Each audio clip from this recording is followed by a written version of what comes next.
Terima kasih. Assalamualaikum warahmatullahi wabarakatuh kepada rakan-rakan media, rakan-rakan semua daripada social media. Hari ini 15 Disember 2023. Saya mulakan sedikit pengenalan ya. Semalam jam lebih kurang 5 hingga 5.30 petang 14 Disember 2023, Salim Iskandar telah mendapat panggilan telefon daripada pihak PDRM berkaitan dengan satu laporan polis terhadap beliau yang telah dibuat berkenaan satu posting di X, dulu dikenali sebagai Twitter, yang mana Salim Iskandar telah pun membuat ciapan ini,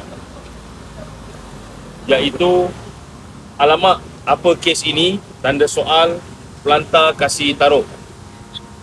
Di dalam ciapan tersebut ada dinaikkan atau dimuat naikkan 4 gambar, iaitu SD yang bertarikh Jun 2020 berkenaan kelakuan yang membabitkan pada waktu itu belum jadi Perdana Menteri, sekarang menjadi Perdana Menteri Malaysia yang ke-10. Pada 14 Disember semalam itu jugalah pihak polis telah cuba mendapatkan kehadiran Salim Iskandar bagi merekod keterangan. Salim Iskandar telah menyatakan berkali-kali kepada pegawai polis bahawa beliau akan hadir, cuma hanya dapat hadir pada hari Isnin. Pihak polis mula-mulanya bersetuju pada hari Isnin tersebut 18 Disember 2023, tetapi kemudiannya jam lebih kurang 10.45 malam semalam membawa kepada lebih kurang 11 malam semalam, 4 orang pegawai atau anggota polis dari unit siasatan jenayah terkelas Bukit Aman telah hadir di hadapan rumah Salim Iskandar dan telah menyatakan perlu juga pergi ke Bukit Aman, perlu juga pergi ke Dang Wangi. Salim Iskandar telah memberi kerjasama, tidak membuat sebarang halangan, telah pun bersetuju untuk hadir bersama mereka. Jam lebih kurang pagi ini, saya mendapat pengesahan daripada pegawai penyiasat bahawa pegawai penyiasat atau pihak polis akan memohon reman selama 4 hari. Jam 10.30 pagi ini, saya hadir untuk permohonan reman beliau. Pihak polis telah memohon reman selama 4 hari atas beberapa alasan, antara lainnya untuk merakam percakapan, mengambil gambar, cek peranti-peranti yang berkaitan dan juga melakukan siasatan-siasatan lain. Ada 8 alasan yang telah diberikan oleh pegawai penyiasat. Kami, Peguam, telah membantah permohonan tersebut dengan menyatakan beberapa perkara, antara lainnya bagi kes-kes sebegini rupa sebenarnya tidak perlu ada reman pun, sebab boleh saja dirakam percakapan, boleh saja diberikan keterangan dan boleh saja diserahkan peranti seperti mana kes-kes biasa lain berkaitan Seksyen 509. Untuk makluman rakan-rakan media, untuk makluman mereka-mereka yang berada di social media, ada siasatan ini diklasifikasikan buat sementara waktu ini di bawah 3 peruntukan undang-undang. Pertamanya Seksyen 509 Kanun Keseksaan, iaitu fitnah jenayah. Kedua, Seksyen 233 Akta SKMM, Akta 588. Dan satu lagi Seksyen 14 Akta Kesalahan Kecil. So, 3 siasatan sedang dilakukan. Setelah mendengar permohonan reman dan setelah mendengar bantahan daripada pihak kami, Tuan Majistret yang bijaksana telah menyatakan reman sekadar 1 hari saja mencukupi. So, tidak dibenarkan reman 4 hari, dibenarkan reman 1 hari. Bermaksud dari segi perundangan, insya-Allah jam 5.30 6 petang ini Salim Iskandar akan dibebaskan daripada tahanan reman. Dan Salim Iskandar telah memberi aku janji melalui saya kepada pihak mahkamah, dan juga beliau menyatakan sendiri kepada pegawai penyiasat akan sentiasa memberikan kerjasama sekiranya diperlukan. So, itu setakat hari ini mengenai kes Salim Iskandar yang saya boleh maklumkan. Cuma saya nak ambil kesempatan ini sebab rakan media pun dah sampai, rakan-rakan pun ada di sini. Saya memohonlah kepada kerajaan hari ini, tepatilah janji-janji anda pada satu ketika waktu dulu. Terutamanya mengenai kebebasan untuk bercakap, kebebasan memberi kenyataan, kebebasan membuat statement.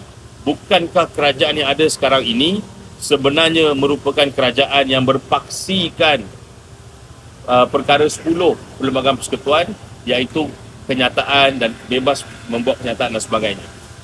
Ada juga yang menyatakan bahawa kebebasan untuk memberi kenyataan, kebebasan untuk berucap itu tidak bermaksud kebebasan untuk maki hamun, fitnah dan sebagainya. Saya bersetuju. Tetapi pada masa yang sama, lihatlah kepada apa yang telah dinyatakan atau diciapkan oleh Salim Iskandar tersebut. Bukankah ini boleh diperolehi oleh rakyat Malaysia kebanyakannya tanpa perlu pergi jauh pun?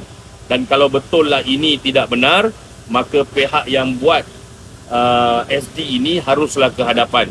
Maka pihak yang sepatutnya menjawab bukanlah Salim Iskandar, tetapi pihak yang sepatutnya menjawab adalah yang patut menjawab adalah Perdana Menteri Malaysia yang ke-10. So, minta maaf, saya tahu pihak polis lakukan kerja anda dan kita hormati agensi penguasaan seperti PDRM, tetapi pada masa yang sama lakukanlah dengan betul.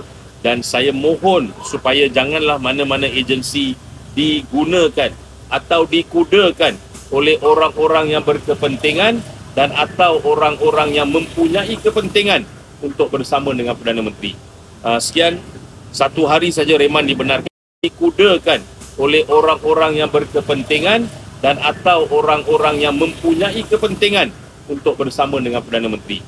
Sekian, 1 hari saja reman dibenarkan, kesalahan kecil dan juga Seksyen 233 Akta SKMM Akta 588. PDRM mohon 4 hari, Mahkamah bersetuju dengan bantahan kita. Mahkamah telah memberikan hanya 1 hari. 5.30, 6 petang ni Salim Iskandar akan dibebaskan oleh reman, kecuali kalaulah ada permohonan-permohonan lain yang kita belum dapat sangkakan buat masa ini. Terima kasih kepada rakyat Malaysia dan saya mohon kalau ada apa-apa soalan boleh tanya, saya akan cuba jawab sebaik yang mungkin.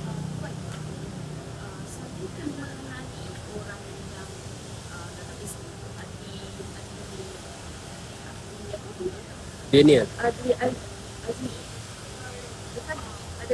Tuan Salim terkenal orang yang berakuan simpang? Of course itu merupakan salah satu perkara yang saya rasa pihak berkuasa akan siasat. Tetapi sekadar yang dimaklumkan oleh Salim kepada pegawai penyiasat awalan semalam dan juga pagi ini, beliau menyatakan perkara ini sebenarnya boleh dapat di media sosial anywhere. So kalau type SD je berkaitan dengan Anwar Ibrahim akan keluar benda ni. So saya rasa masa saya kata tadi, persoalannya bukan sama dikenali atau tidak orang yang buat SD ini, tetapi persoalannya adalah kenapakah tiada tindakan terhadap orang ini oleh Perdana Menteri. Itu yang ramai sebenarnya persoalkan. Sebelum ni ada ambil tindakan kepada SKMM, adakah kes ni Tuan Rafiq juga akan ambil tindakan kepada pihak penguatkuasa?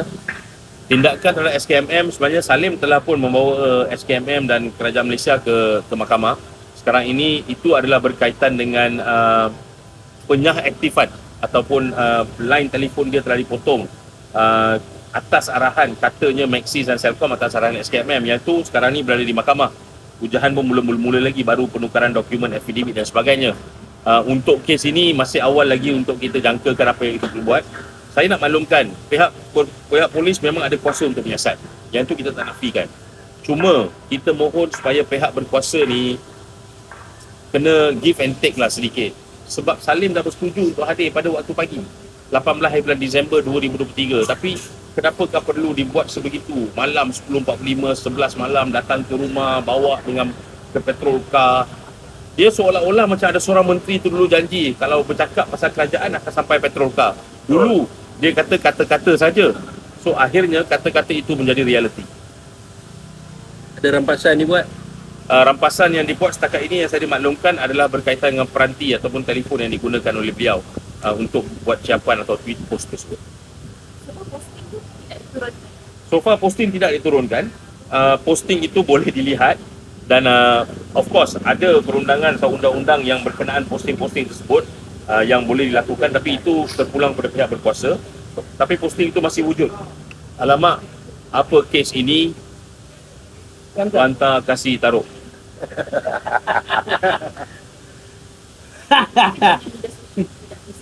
Media sosial beliau tidak disekat, cuma telefon beliau, 6 line telefon beliau sebelum ini telah pun diaktifkan atau telah dipotong.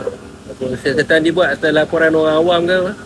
Dimaklumkan siasatan dibuat atas laporan orang awam.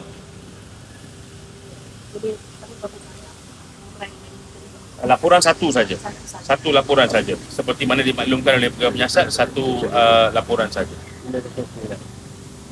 Baik, terima kasih semua rakan-rakan, terima kasih rakan media, terima kasih kepada semua yang berada di media sosial. Saya mohon anda semua, kalau terlepas bas tadi, pihak PDRM mohon 4 hari, juga penyiasat mohon 4 hari, tetapi mahkamah hanya benarkan 1 hari sebab bersetuju dengan permohonan kita bahawa sebenarnya yang diperlukan adalah untuk merakam percakapan saja. Terima kasih. Assalamualaikum warahmatullahi wabarakatuh. Terima kasih semua. Dia akan duduk kat mahkamah kes ni. Duduk. Bergantung pada siasatan sama ada tuduh ke tidak. Dia tunjuk saya. Bagus tu weh. Kau dah tunjuk.